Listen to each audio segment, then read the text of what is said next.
All right. How y'all doing today? Oh, it's exciting. All right. So anyways, so today we have Avis Yates Rivers, CEO of Technology Concepts Group International, TCGi. She sits at the helm of a multi-million-dollar company that she built from the ground up. TCGi is an asset management and procurement, sorry, I can't speak right now, solutions provider, as well as a value-added reseller. In 2017, TCGi was deemed the third fastest growing woman-owned business released by a Women Presidents Organization, a New York-based advocacy and education group for women entrepreneurs. In 2020, TCGi was named Supplier of the Year Class 3 by the Eastern Minority Supplier Development Council, EMSDC. Now, Avis has never shied away from hard work and is always willing to do what was necessary to succeed. She's accomplished a great deal as she continues to build on her 30-year career in the world of business. A strong believer in the late Shirley Chisholm's ideal that service is the rent you pay for the privilege of living on this earth. Sorry, once again, I can't talk. Anyways, Avis subscribes to both the principles and the practice of being in service. She is a longtime advocate for the increased utilization of minority and women-owned businesses and the challenge agent for increasing the meaningful participation of women and people of color in technology. Avis released her book, Necessary Inclusion, Embracing the Changing Faces of Technology in January 2017. This book is not only breaks down the challenges of recruiting more women and people of color in the tech industry, it also provides a roadmap to solving this ever-expanding problem. Avis is a highly sought-out business leader and nationally recognized thought leader and social entrepreneur and an effective in-demand international speaker.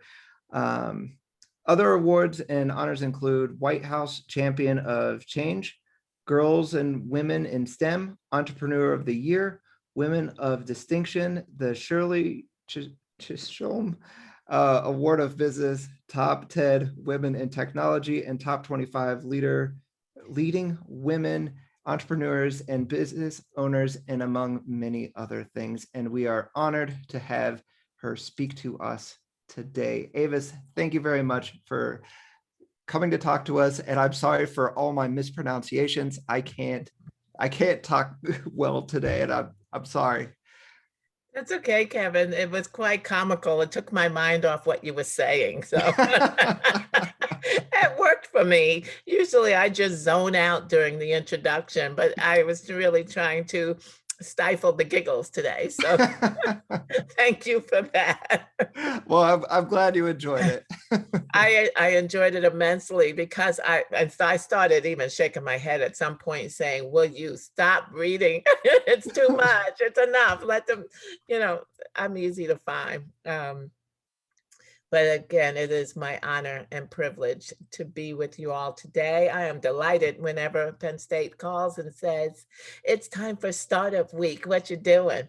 And I always just try and plan on, doesn't always work, but I try and plan on stopping what I'm doing to engage with you all out there in State College. I was able to be there with you on campus. The first year, I enjoyed it immensely. I didn't get a chance to taste the ice cream, but I figured I'd be back one of these years. And the pandemic has prevented that from happening last year and this year, but I'll be back and I'll get to taste that ice cream that I hear so much about. So Necessary Inclusion, it is the title of my book, and it also is the title of a conversation that I like to have. And I've had it around the world. It has been my honor to speak on 5 continents in regards to why is it necessary to include more women and people of color in the design and engineering and architecting of the new technology inventions that we all seem to adopt so willingly and so readily. Now, technology as we know it today compared to the technology I sold on Wall Street for Exxon many, many, many, many years ago, has come a long way, and it will continue to advance and solve problems that we can't even know exist, or we don't even know exist today. And so I'm a huge fan of technology, and I know how deep and rich it is, but imagine how much richer it could be if it were being designed by non-homogeneous groups of men all the time, right? And the reason why that's important is because it drives innovation. The only way you're going to figure out how to approach a problem differently or how to solve complex issues is by having a diverse set of voices at the table, right? And so instead of this, which is what drives pretty much groupthink, they look the same, they're dressed the same, they come from the same backgrounds, they approach problems the same, they have the same cultural upbringing, same friends, same networks. You're going to get the same old approaches to problem solving. What this picture depicts is, okay, well, we've added a woman in there, and good golly, she's a woman of color. But look at the look on her face. The guys are all, telling jokes and talking over her and around her and behind her and slapping each other on the back and having a grand old time. And she looks like, and you all are too young to remember this commercial, Calgon, take me away. Get me out of here. Don't want to be here not having fun, because she's in an environment that is not welcoming or was not built for her or anybody else that doesn't look like the majority here. And so that is really the question that is on the table today. How can we get to working and going to school and playing and worshiping and whatever you're doing in groups that are as varied as the possibilities exist, right? Imagine what can come out of this as far as sharing of ideas and approaching problems from different perspectives and bringing your whole self to work and your culture and your upbringing. I know when I was growing up, there was no silver spoons or barely any spoons around, right? I'm the product of a working class parents, a couple of parents, and I'm one of six. We lived in New York City, small spaces. And so the only way that I could escape and do the things that I wanted to do, which required quiet, which was reading, was to go out, scamper off to the New York City Public Library, come back with my armful of books, and then try and find a quiet place to enjoy them, to escape from the realities. And I did that either in the closet or under the bed. And they would find me and drag me out and say, come on, let's have some fun. Let's play. Let's watch cartoons. I wanted to do none of that. I just wanted to be left alone. I wanted to read. And so that upbringing, I bring to every situation I come to. I talk about those different ways that we were raised versus the way other people were raised, the food we ate, the people we interacted with. All of those experiences come together to form richness, fabric that is just not homogeneous. It's culturally rich. And that's kind of environment that produces innovation. The problem is we have a leakage in the US tech workforce today. While women comprise over half of the US professional occupations, we still only hold about a quarter of all US technology jobs. And that is across all of the spectrum, right? We only make up about 19% of the software developers, and only 5% of women hold technology leadership jobs. So think CIO, CTO, VP of R&D, those jobs that are leadership positions. And so that's a problem wherein we don't have enough women helping to solve the problems of the world.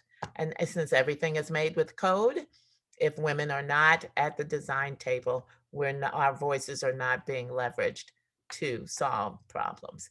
And then when you overlay race or ethnicity, the numbers get even worse.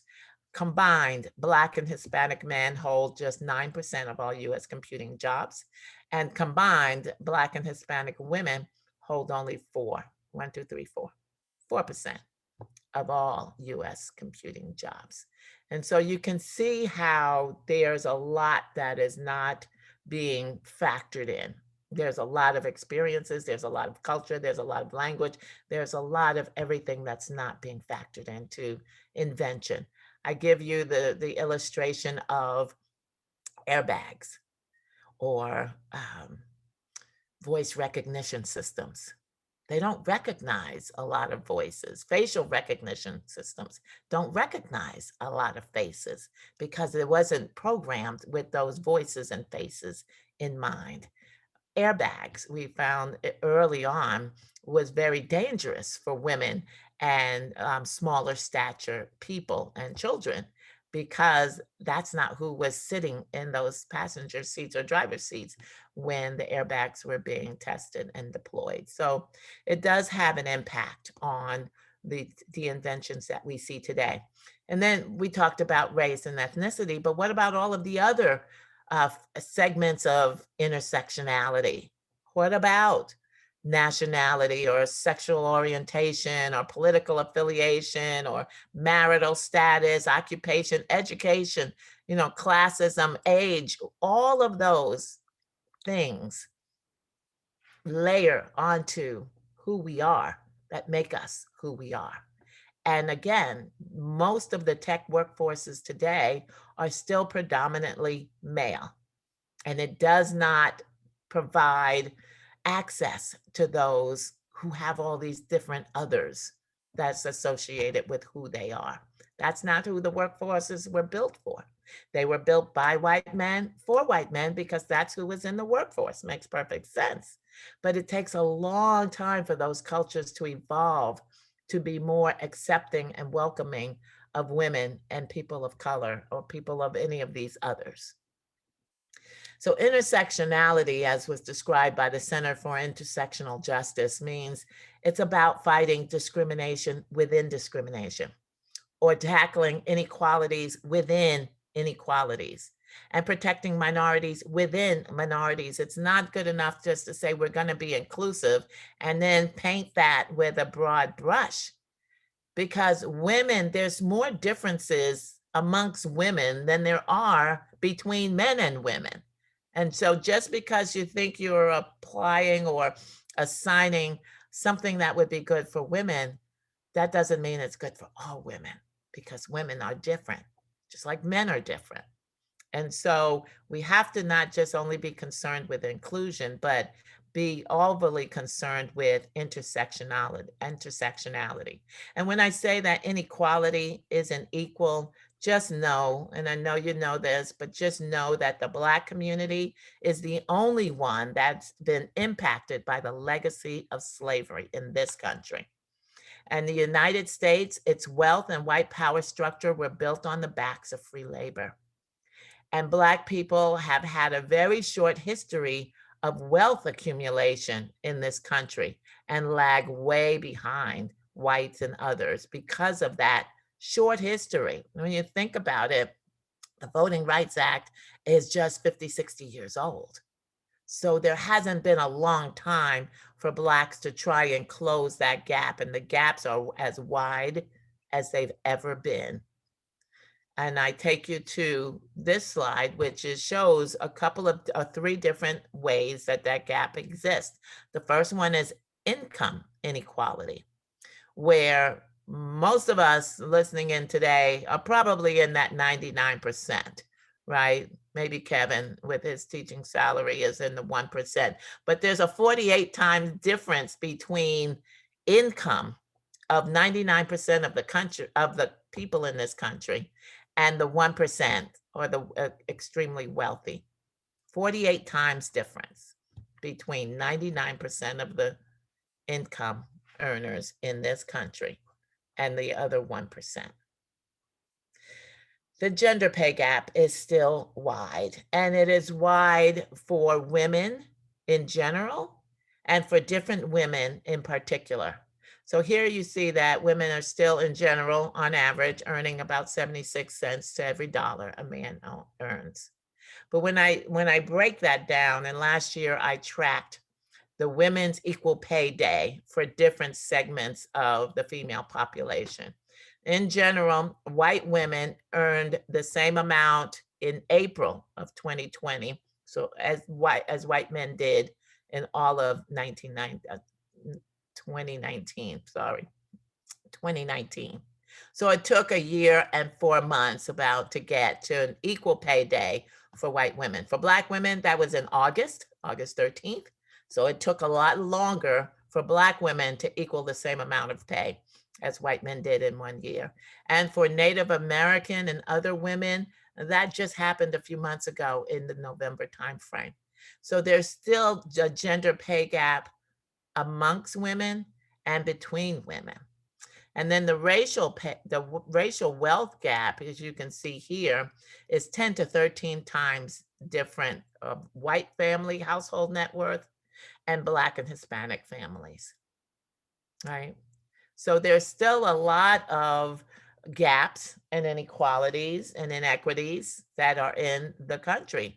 And as we look, I showed you the difference in when women reached equal pay day. And this slide just gives you a little bit more information about how women earn annual pay compared to white men, whether it's Asian, white, Black, or Hispanic women. So we've still got a lot to do in this country. And unfortunately, COVID-19 really stripped away any false pretenses that existed out there that everybody is, equal on equal ground, because it really showed the disparities in how the pandemic was hitting, how the pandemic was providing or allowing access to healthcare, who were the most hit was women of color. That's who received most of the COVID diagnosis, and those who had less opportunity to get the care that they need. And so whether it is transportation or education or healthcare or jobs or education, there's a lot of disparities that COVID-19 has laid bare. And then when you overlay that with the other big issues of 2019 being, the death of George Floyd and Breonna Taylor and Ahmaud Arbery and so many others, where you have this inequity in policing within the country as well. All of these things really took a toll on women and people of color. And the hopelessness was pervasive. The isolation was pervasive. So it's really something that we all need to own and be part of the solution. And that's where technology can be a very strong equalizer, which is what leads me to my why. I'm not fighting for equality anymore, because equality is not going to allow these 3 kids to see the ball game. Everybody's just trying to look over the fence. And equality means that we're all going to get the same foundational support, whether we need it or or not. Whether we need more doesn't matter in the face of equality, because everybody's got to get the same thing. Those are the rules. Everybody can't see over the wall with the same thing. Equity, on the other hand, is everybody gets what they need to just see over the wall, to level the playing field. And if the big guy doesn't need any help, good for him. He can still see over the wall. But the little guy who has a short window of trying to accumulate wealth in this country and is just short needs extra assistance to see over the wall. And that's okay. When did that not become okay? That everybody could get what they needed to see over the wall.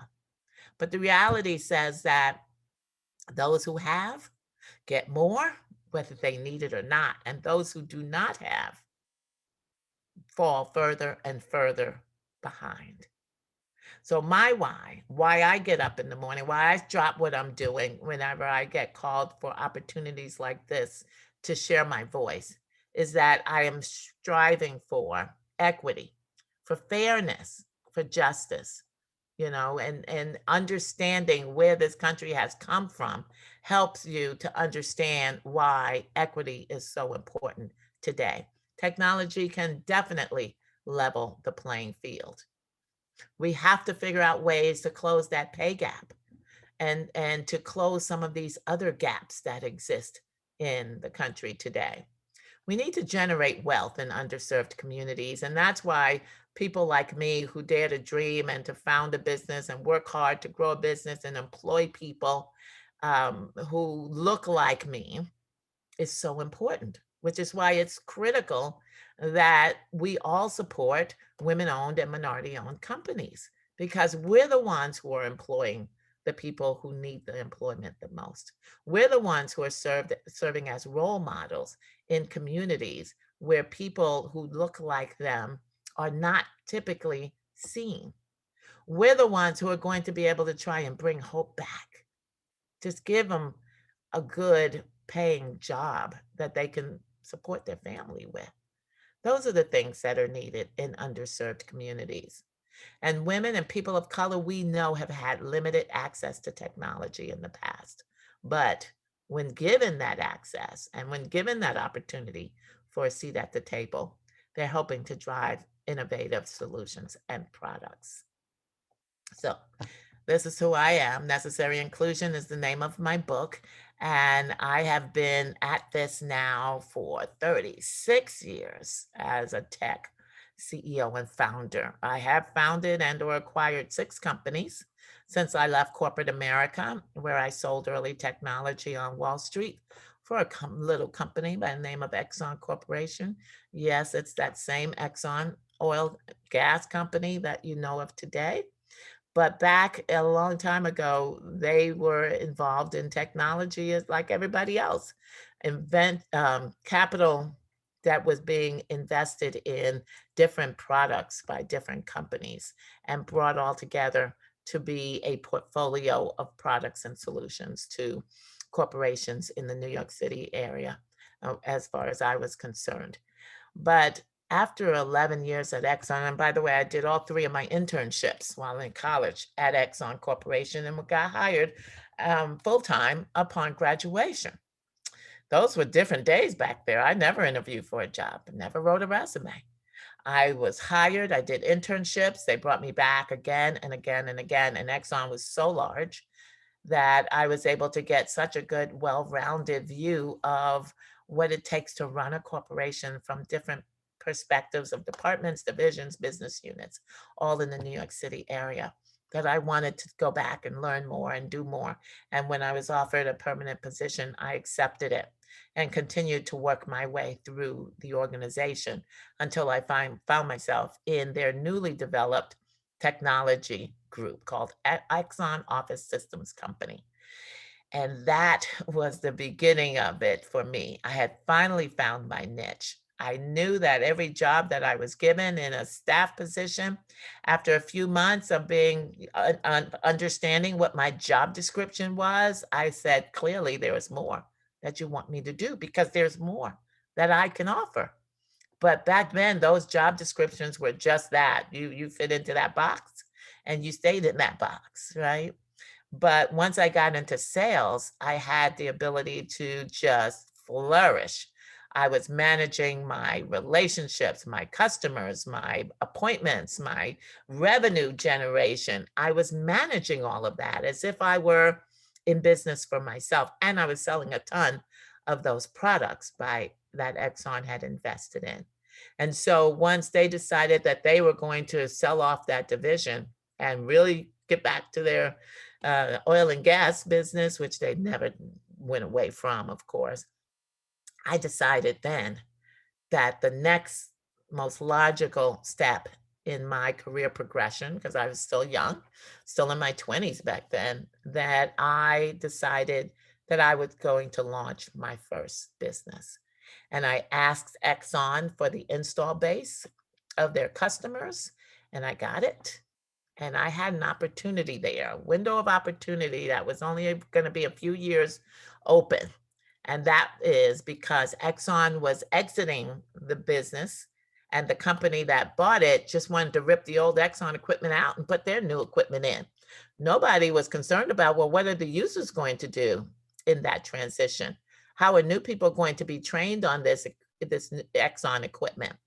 And so I launched a business to support the Exxon customers. And so I got the install base, and my first customers were Exxon Corporation themselves, along with AT&T and Hoffman LaRoche and the New York Times. I just called on the Exxon customers. So that was a window of opportunity. And that's really what confirmed for me that I was a true entrepreneur, because I believe that entrepreneurs are born and made, just like leaders. There's some innate qualities that you are born with, but you groom and build those qualities and characteristics over time.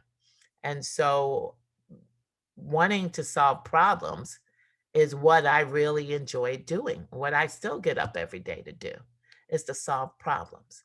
And so it was a wonderful time. I launched my first company. Over time, as I mentioned, I acquired two. When I started this one in 2008, it was with an acquisition of a spinoff of Bank of America. Yeah, that was this colored girl from Queens. Amazing, just amazing things that I've been able to be exposed to, and to be able to shape and to do with a lot of help along the way.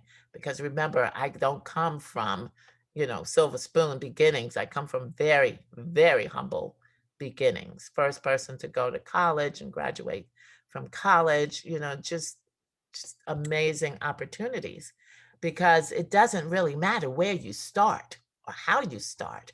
What matters is that you finish strong, that you be in service along the way, that you recognize that the sun doesn't rise and set around you, but we are here for a purpose. So what's your why? All of us should have a reason to get up in the morning. Um, some of the reasons are shown here. I'm a wife, I'm a mother, I'm a grandmother, I'm a great niece, I'm an avid golfer, I'm still an avid reader, and I like to go to Hollywood every now and then during Oscar week when we could do that, and meet and greet and press the flesh with some of the Hollywood elite. So this is what I get up in the morning to do. And the red chairs just symbolizes my Sit With Me campaign as the national spokesperson for that campaign of NC Wit that encourages people to sit down and take a stand for technical women, or that we need more chairs at the design table for women and people of color to occupy. And oh, by the way, don't tell Spidey and Bumblebee that I still use this photo, because they're both taller than me right now. But that's okay. Grammy can still do that. This is the company that I run. We are really focused on helping large corporations to manage either their procurement of technology, or their IT assets like software. We provide them hardware and software and cloud and cybersecurity solutions. And it's an interesting ride every single day. But there's one thing I know is that the world needs more women leaders, especially in business, in education, in healthcare, because women look at the world differently, right? We have a different perspective. We lead differently. And so we need more women leaders. But with all of the leaking out of the tech pipeline, we also need a lot of activity going on in tech right now. And there is a lot. We know it's time to close the gender gap in tech. And there's a lot of episodic and regional and local programs and things that are going on. But at the end of the day, we still are not moving that national needle enough with all of this activity and all of this investment that is being made in inclusive technology. So women leave the tech workforce about 56% of the time by the time they reach mid-career. And that's not good for employers like myself, because we've made investments in people, and for some reason they are still leaving. Not for some reason, we know exactly why they're leaving. And it's not for the reasons that you might think, but rather they're leaving a hostile work environment where they may not feel overly welcomed, or where they feel their contributions are not being honored and valued the same. And so the numbers are that they're leaving. And we know that it's the systems that they're leaving.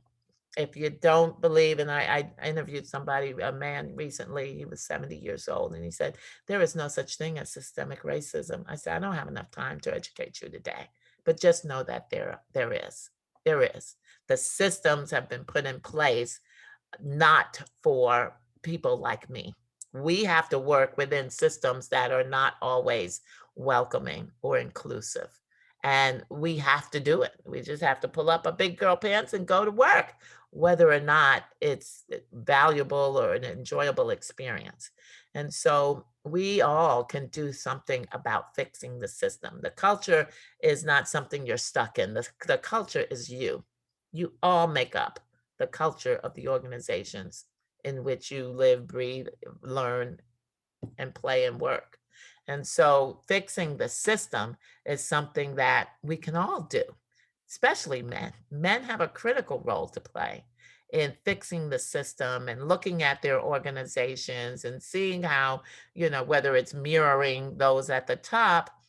I heard this saying recently, the reason that there are so many men still in so many leadership positions is because the ducks pick other ducks. They're mirroring themselves when they decide who would make an effective leader. And so men have a critical role to play. They can use their influence in meaningful ways by removing barriers and opening up broader opportunities for successful workplace participation. And that's for everybody. This is not something that we just need to happen for women and people of color. When the workplace is inclusive, everybody benefits. So that should be at the heart of all leaders' mission, is to ensure that everyone can thrive in their workplace. Because women and people of color still have to choose every day between their family, their health, their livelihood, their safety. Those are choices that are being made, unbeknownst to a lot of leaders, every single day. So we have to expand opportunities. We have to level the playing field. We have to provide good opportunities for good job and good pay and good education for all Americans. Leaders can also facilitate meaningful conversations. And I have another talk that I share that is leading from your chair. We're all leaders. I don't believe it's incumbent that we should leave it to anybody else to lead the way for us when it comes to having meaningful conversations and helping to improve the culture in which we work. We can all lead with shared values. And I don't know anyone who doesn't share the value of justice, opportunity, equity, and community, and using those as a bridge, not a bypass, a bridge to find commonality and agreement. So the bottom line is we can all do something to break down the barriers that limit the participation of women and people of color in all aspects of technology. Because we don't want this just to be a numbers game to increase the numbers of women and people of color. We want this to be meaningful, that the jobs that they're given are meaningful, that they're critical, right? That they're designing, not just project managing, but designing, architecting, solutioning. To do that, we have to ignite our passion. I shared my why with you. I would love to hear some of the passions that exist in this meeting, but I call it the second most important day of your life when you figure out what that is. The first being the day that you were born, the second being the day that you realize why. Why were you born? What legacy were you born to leave? Why here? Why now? Why in this country? Why not a century ago? What is your passion? And how do you go about igniting it for action or activating it? It's not enough just to have a passion, but what are you doing about that passion? So I know we all have a purpose, because when you feel your heartbeat, for me, that's purpose. You're here for a reason. Don't leave here without one. So this is the beautiful tapestry that we can get to when it comes to tech workforces. It should be everybody and anybody who've been given an opportunity to contribute and to participate. Right now, we all look like this, and hopefully you all are all being safe and protecting yourselves and others in the classroom and in all of the other environments in which you live and play. I played golf this morning. Thank God for golf, because it's the only place where I don't have to wear a mask. I have to wear a mask to go into the gym, but then I can take it out, take it off. But golf is the only place, because we're in the wide open spaces. We're not sharing carts. We all are in our own individual carts, and we can socially distance there. But for the foreseeable future, this is our environment. This is how we live, and this is how we work and play. And with that, I want to thank you so much for inviting me back here today, for your attention, for listening, for your consideration of some of the things that I've shared, because, we don't know what tomorrow holds. We don't know how many more tomorrows there will be. All we know is that today is a day for action. What is it that you can do to support this initiative of increasing opportunities for all?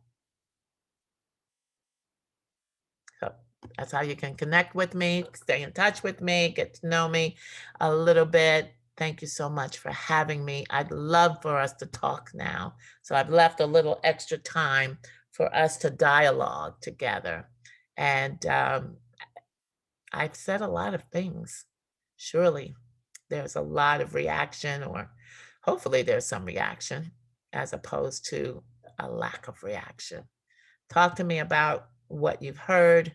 How can I help you? What questions you may have about what we're all living through right now. How are you taking care of yourself? How are you being safe? How are you getting through school? So I'm going to turn it over to you, Ms. Mary. Okay, Avis, we do have a question, a comment. Tanzania's new president is a Black woman, which I feel like will be a game changer if she does good in office. Any thoughts on that? I agree. I totally agree. Anytime you have a woman in leadership as a first, like in our country, Kamala Harris, she's the first woman to hold this highest office of the land. And just like the new female president of Tanzania, she's going to be faced with tremendous obstacles, barriers, folks who are not wanting her to succeed. But I think this is the time that we get our country back and rally around our leaders such as Kamala and support those initiatives. Or if we don't support a particular initiative, share some initiatives that you do support. But yes, I do believe that the opportunity for country leadership, being female, is a phenomenal opportunity for all. And hopefully they will get the opportunity to lead without too much opposition. Being the first is a tough position to be in. It really is. You're going to be faced with obstacles and barriers that didn't exist for all the men who were before you. And then Kamala's a case, all the white men who came before you, because that's who every vice president has been in the history of this country. So yeah, there's going to be a tremendous opportunity for success. And I'll be rooting for all of the women who are leading in positions of leadership now for their success. Mm-hmm. Okay, our next question. What was the biggest adversity that you faced when starting your company? There wasn't much adversity in starting the company. It's in growing the company that the adversity begins to creep in. There are still double standards in the country when it comes to access to capital. You know, those who have access to the networks and go to the right schools where capital networks are already baked in and embedded in their life, right? Those of us who come from outside of those networks, we have very limited access to capital. And so some of the adversities that I've faced, and some of them make you cry, right? It is being turned down for loans, business loans, for very, what I would call inadequate reasons, right? I've never had a male partner or a partner of any kind. I have had male, and I continue to have lots of male employees. And when we were going out for meetings with customers and prospective customers, you know, invariably, somebody would be coming in looking for the leader of the company and would not come up to me. Those kinds of things, though, they don't bother me. I have a very good sense of who I am and my feet are firmly planted. So sometimes I would act like, you know, I'm just part of the team. John, do the presentation and I'll just be part of the team. Some of the greatest adversity came as a result of factors outside of my control. We worked very hard with very little money to build a business. And I've done well in building, a $40, $50 million a year business with no real money, no investment, no equity, just a lot of hard work and organic growth. I did acquire a company, but I went into debt both times that I acquired companies, that debt that I had to pay back. In 2008, when I raised funds to acquire that spinoff from Bank of America, it was at the beginning, which we didn't know it at the time, but a few months in, realized in 2008 what was going to happen: the largest economic recession of all time. There went that investment, and then another one even prior to that in, I forgot what year it was, but we were about 6 months into a multi-million-dollar contract with WorldCom. And I remember the year prior when I was signing those contracts, there's always an insolvency clause. But I remember to this day thinking, as I'm going through and reviewing that contract, well, how silly is it to think that WorldCom would become insolvent? Well, a year later, they filed the largest corporate bankruptcy in US history. And everything comes to a grinding halt. I had teams of techs and vans and all over the state of New York deploying new systems for a project that we were participating on with WorldCom for the state of New York. It was a gubernatorial campaign type of a project because we were generating revenue. We were automating the issuance of hunting and fishing licenses. And instead of filling out a piece of paper and waiting for that license to come in the mail, you could go to a Target or a Walmart or any of the municipal agents around the state and get your license as a point of sale. And so it was a great project. And 6 months in, I'm spending money every day. All of a sudden, everything stops. When someone files bankruptcy, nobody gets paid. Trustees have to be assembled, have to review the payables to decide who's going to be a critical supplier, which means who's going to start getting paid again. Oh, and how much of that money are they going to get paid? Because you never get it all. You get pennies on the dollar sometimes if you're lucky. That was one of the toughest times for me being in business. And then shortly thereafter, so this must have been early in 2001, 9/11 hit. And I lost 30% of my business that day. American Express and Merrill Lynch. In fact, I was on the phone renegotiating a 3-year renewal with Merrill Lynch when they declared they had to be evacuated. That day, no notice, 30% of my business was gone. And not only that, but it was the emotional toll that that took on me and my business and my employees and everybody. Remember, I'm a New Yorker, and that trade center, those Twin Towers were my North Star. I grew up on the New York City subway, went to school on it, went to work on it. And whenever I would go downtown where I was not as familiar, as soon as I came up out of the subway, I would just look for the World Trade Center and I'd know which way to go. And that trade center was gone. And that day, just like the plane that went down in Shanksville, PA, I was scheduled to fly from Newark to LAX on a United flight. I only fly United. And that's the type of plane that went down in Shanksville that day. And my family, when they said goodbye that day, they knew I was heading to LA. My office at the time was in Elizabeth, New Jersey, right at the end of the runway of Newark Airport. All planes, all air traffic, all telecommunications stopped.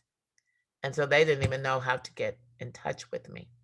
They didn't know whether I was on that flight to LAX, because I do like to take the first flights of the morning. And that was the first flight of the morning. But that day, something was going on and I had to go to the office first. So my husband dropped me off at the office, and one of my employees was just going to take me over to the airport. But my mother and my sisters and folks who don't live in the area, who knew I was going to LA that day, they were frantic. And so it wasn't until later that I got home that I actually saw the Twin Towers come down and just sobbed for hours. It was so emotional. And it was just a tough time to even try and recover from. And to help my employees, you're still the leader. No matter how much you're in pain, you're still the leader. You still have to set the tone. And I've always employed people of all types. I had Muslims, I had Jews, I had Christians, I had, unchurched. I just said, let everybody come. I got to pray. We have to pray. And you all forgive me if this is not your religion, but this is what I'm going to do right now. And we held hands in a general open area that fit everybody and just prayed.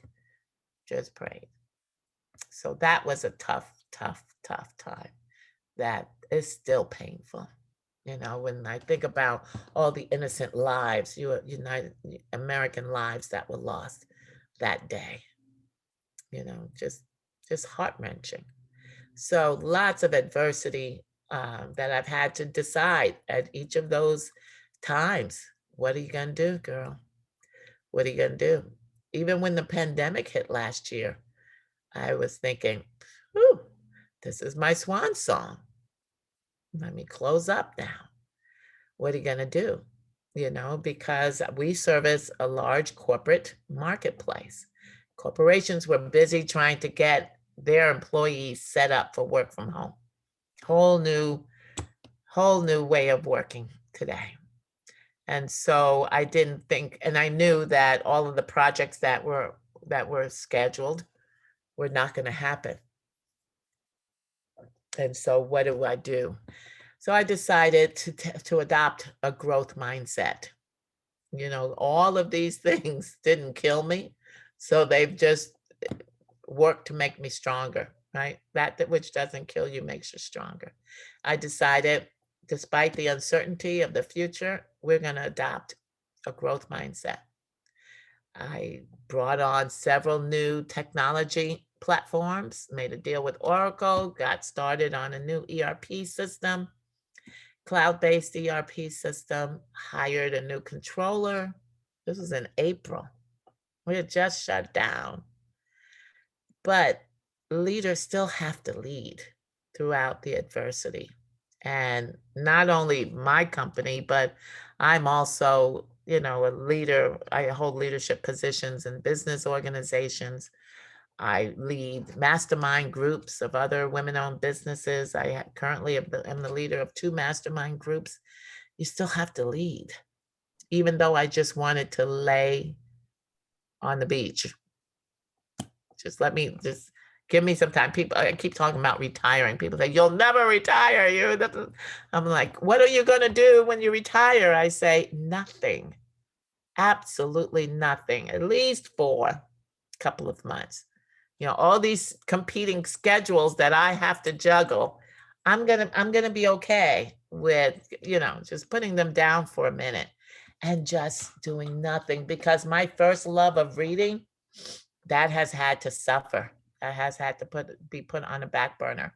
It takes me months to read a book, 6 months to read a book. Who has time for reading? I should be working on a proposal that's due in a few days right now. So reading a book for pleasure, that's truly a guilty pleasure. That's left for the bathtub usually. Yeah. So during times of adversity, I've had to each time determine what's my response going to be. Who do I want to be, both through the adversity and after the adversity? Even selling has to take on a different tone during the pandemic. And thankfully, we've been awarded about 6 to 8 new contracts during this pandemic. So adopting that growth mindset, it was scary and uncertain. And why am I spending? Because what you usually hear is don't make any major investment decisions during a crisis. And that is such good advice. But I decided that that's exactly what I was going to do, and just flip that and see what the outcome would be. And the outcome has been good. Mm-hmm. Okay, are we ready for our next question? Ma'am. During your journey, was there a time you faced injustice as an African-American woman in technology? I'm sorry, I missed part of that. Was there a time when? When you faced injustice Injustice. as an African-American woman in technology? I probably is probably the good answer to that. Probably. Can I give you a specific instance? Probably not. And that is because I choose not to focus on it.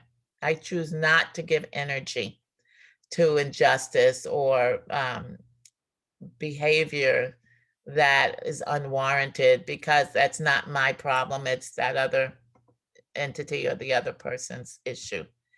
And so I probably have many in my 36-year history as being, first of all, a Black woman, secondly, a woman in tech, a male-dominated industry.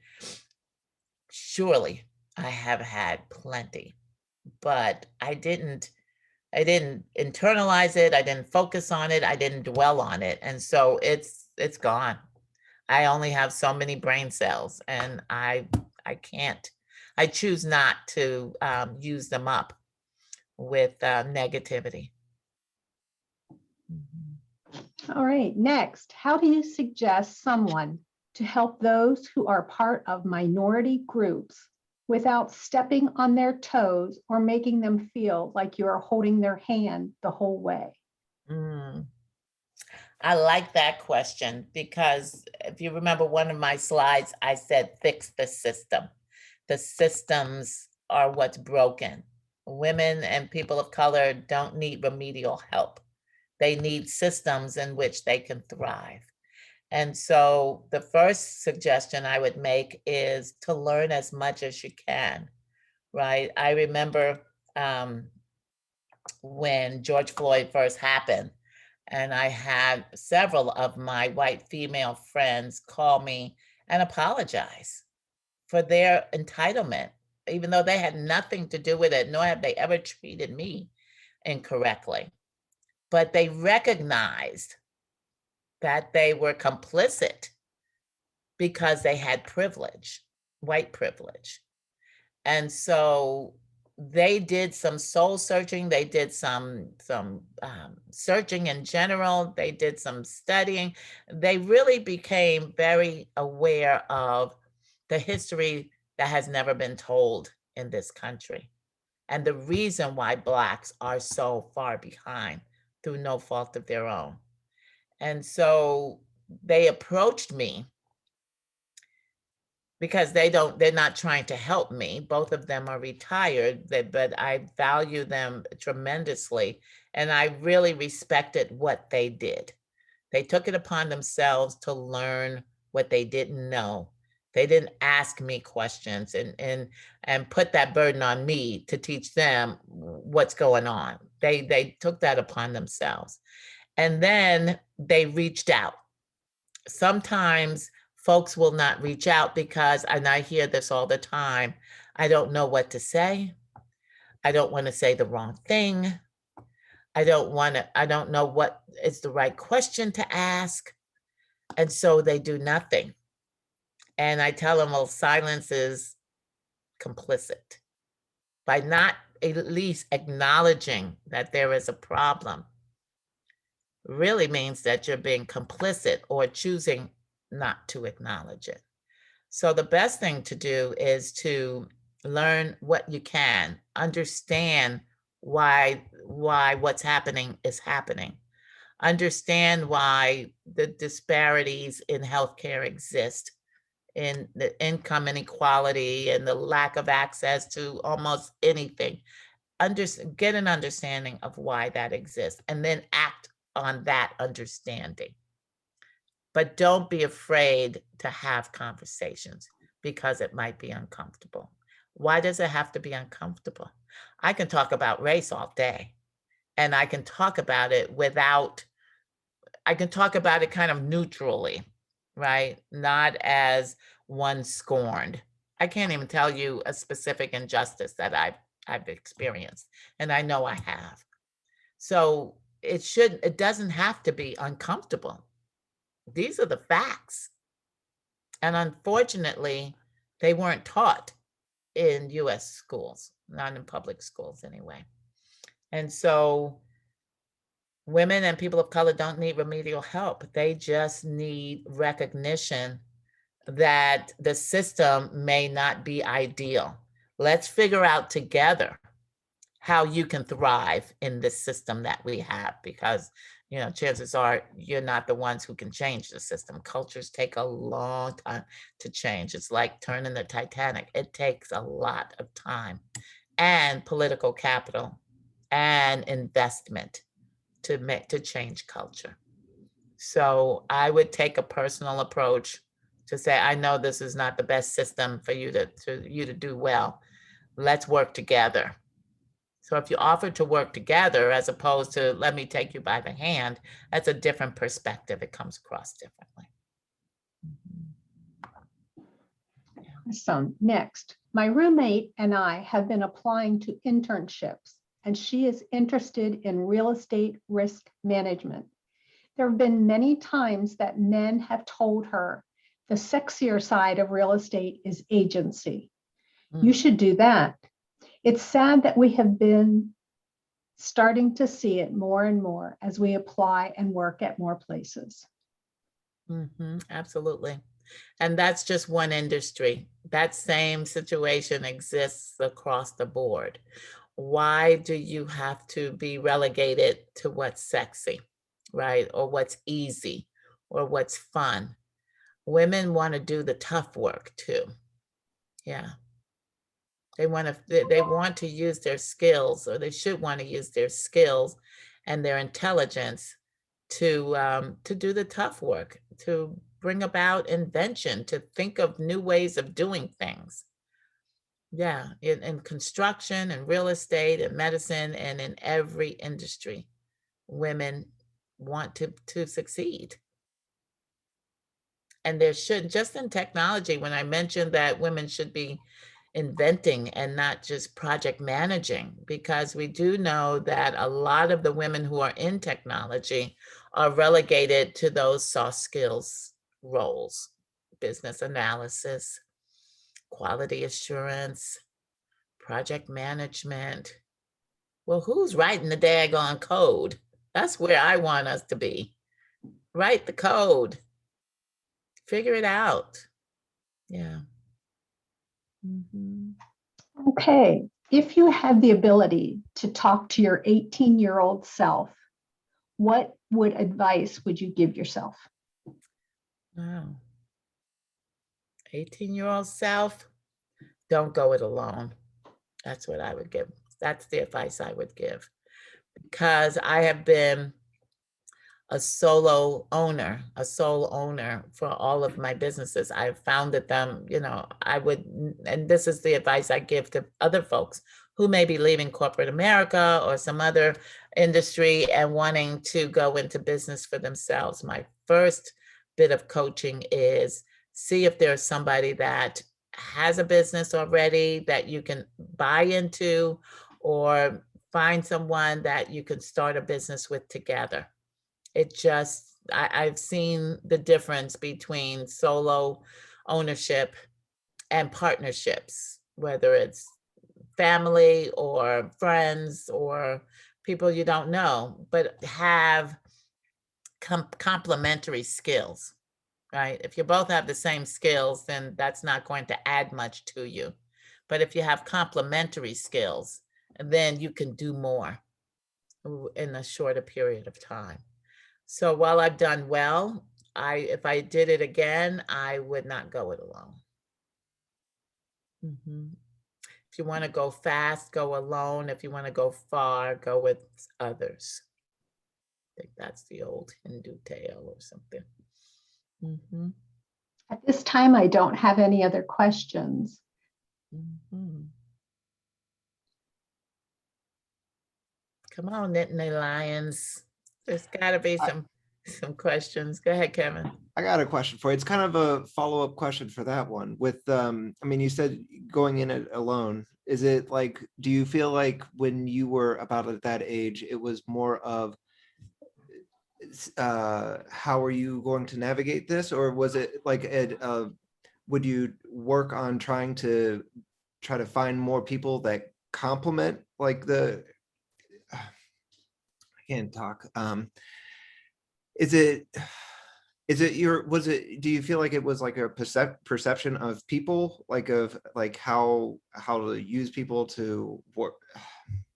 I think you're onto something. It's how can I be the most successful by leveraging the skills of others, right?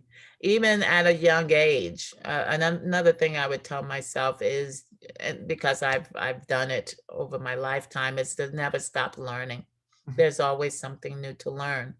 And part of deciding the journey that you're on, I think I knew pretty early, even at 18 or before, that I had leadership characteristics and qualities, and that just having a job was not going to satisfy me for very long. It was great through school and my formative years in corporate America, but I realized very early that, just having a job and expected to do this was just not going to be fulfilling. And so I would always start looking around, even in my internships or in my full-time jobs. I would think, there's got to be more to this.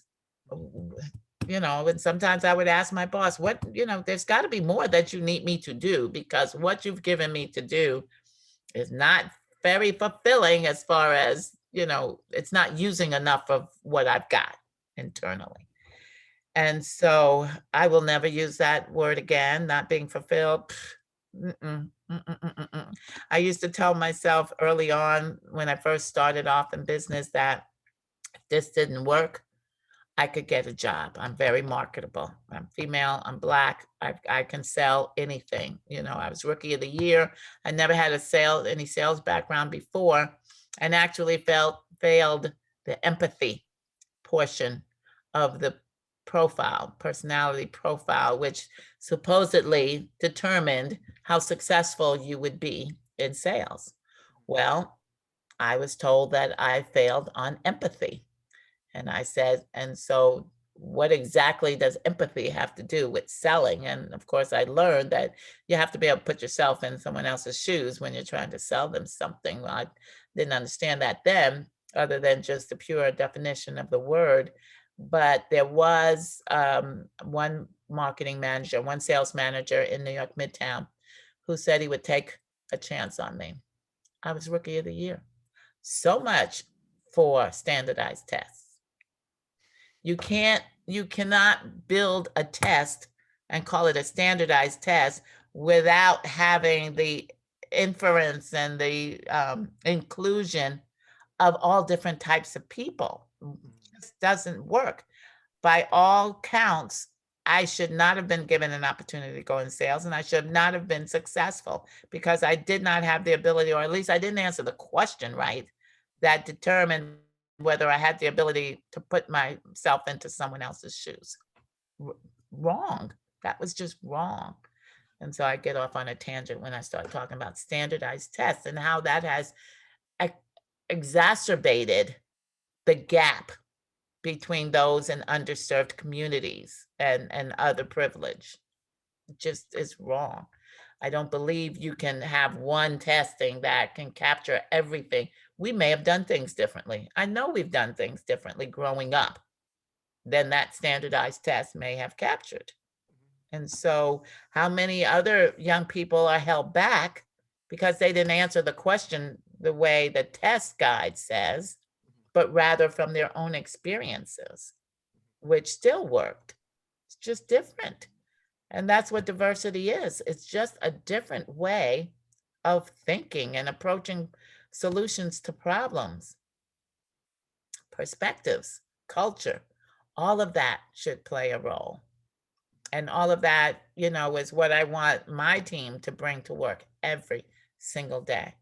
I will never have an all anything team. My team is just as diverse as the picture that I showed you.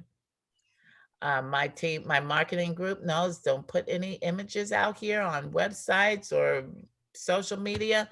That is not diverse. So we have to do more than just talk about it. We have to live it. We have to be it. And there's something that we all can do. If you hear or you're part of a conversation that is just exacerbating myths and stereotypes, it's up to you to stop that bias right in its place, because we're all biased.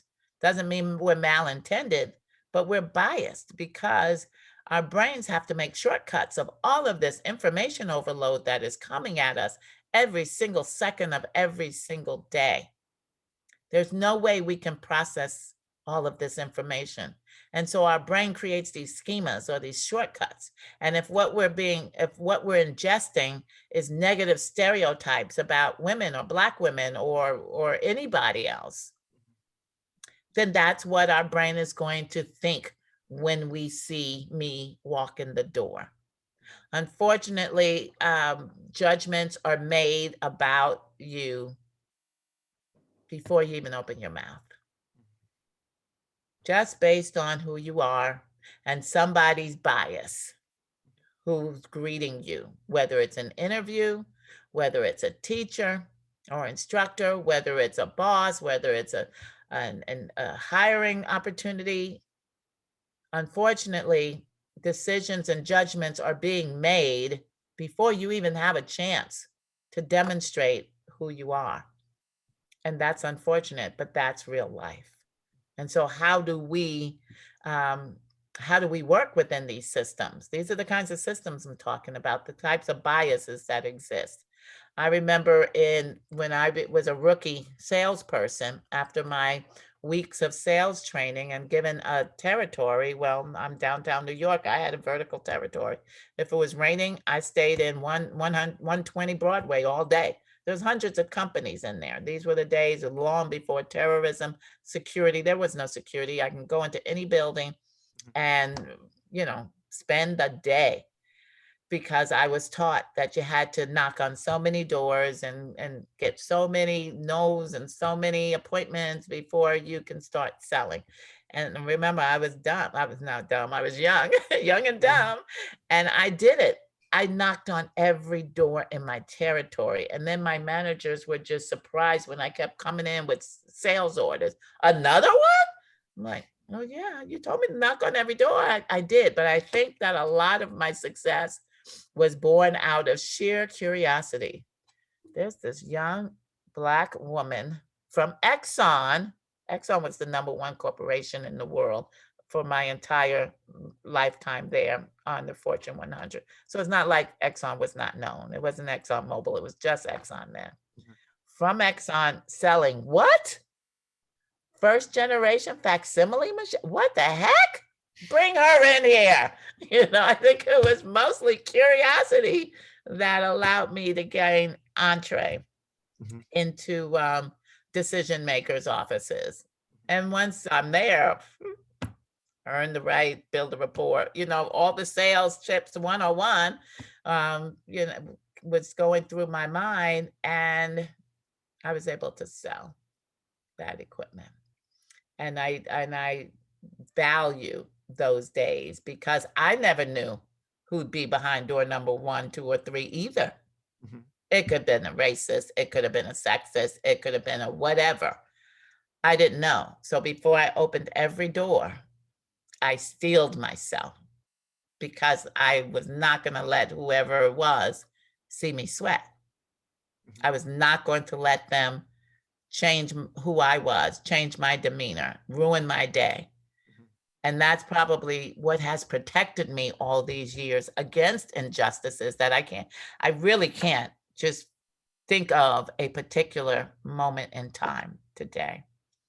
And that might sound illogical, but it's how I protected myself emotionally to get through 36 years of being in a male-dominated world. Yeah. So I don't let others' issues affect who I am. I know who I am. I know whose I am.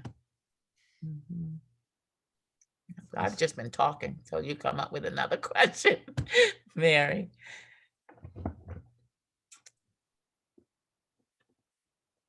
You're on mute. I think time-wise, we are there. Kevin, I'll let you close up things. Okay, cool. Well, Avis, thank you very, very much for coming and talking with us. It was much appreciated. I can't see my students' reaction, but I know that I definitely enjoyed this talk today. So I can at least speak to myself in that regard, and I'm sure my students are in the same boat. But thank you very much for coming and talking to us. It has been my pleasure. I've enjoyed it immensely. Thank you for having me again. I do so appreciate it. And hopefully, something I said today will spark something. That was my intent, to motivate and inspire folks to find their passion and then activate it. Sure. But be inclusive at every turn. Totally. Cool. Well, thank you very much. Nice to see you. Yeah, you Bye as well. now. And then thank you everybody else for your help in making this happen. Yes, thank you all.